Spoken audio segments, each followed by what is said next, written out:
బ్రతకటం అంటే ఈ భూమి మీద అనుకుంటున్నావు కదా, ఈ భూమి మీద బ్రతుకు కాలం అంటే ఈ భూమి మీద బ్రతుకుంటున్నావే గాని బ్రతకవలసిన లోకం, బ్రతకవలసినటువంటి కాలం, బ్రతకవలసినటువంటిది ఎక్కడ, ఎప్పుడు, ఎలా, ఎవరి దగ్గర, ఎవరితో అన్నది ఎవరైనా నేటి మానవులకు తెలుసా చెప్పండి? చెప్పిన అర్థం చేసుకుని ఆలోచించేటువంటి స్థితిలో ఉన్నారా చెప్పండి? మరణం ఎలా ఉండాలి, మరణించాలి, ఎలా మరణించాలి?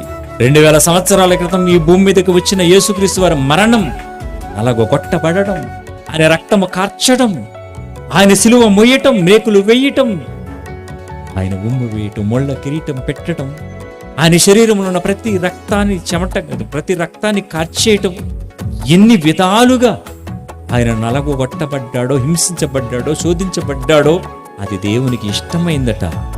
ఆ సిలువ మీద మరణించడం దేవునికి ఇష్టమైందట. ఆ మరణము వెనుక ఏమున్నది? ఆ రోజు ఆయన మరణించకపోతే, ఆయన ఈ లోకాన్ని విడిచిపెట్టేటువంటి ప్రక్రియలో, ఆయన సిలువ మీద చనిపోయినటువంటి దానిలో ఆ పరమార్థము లోకానికి తెలియకపోతే ఈరోజు మనమంతా ఇక్కడ కూర్చున్నటువంటి వాళ్ళము కాదు, మేము మాట్లాడేటువంటి వాళ్ళము కాము.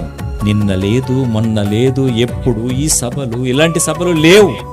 ఆయన మరణము వెనుక ఒక రహస్యం ఉంది, ఆయన మరణము వెనుక ఒక సంకల్పం ఉంది, ఆయన మరణము వెనుక రక్షణ ఉంది, ఆయన మరణము వెనుక ప్రపంచానికి పాప విముక్తి ఉంది.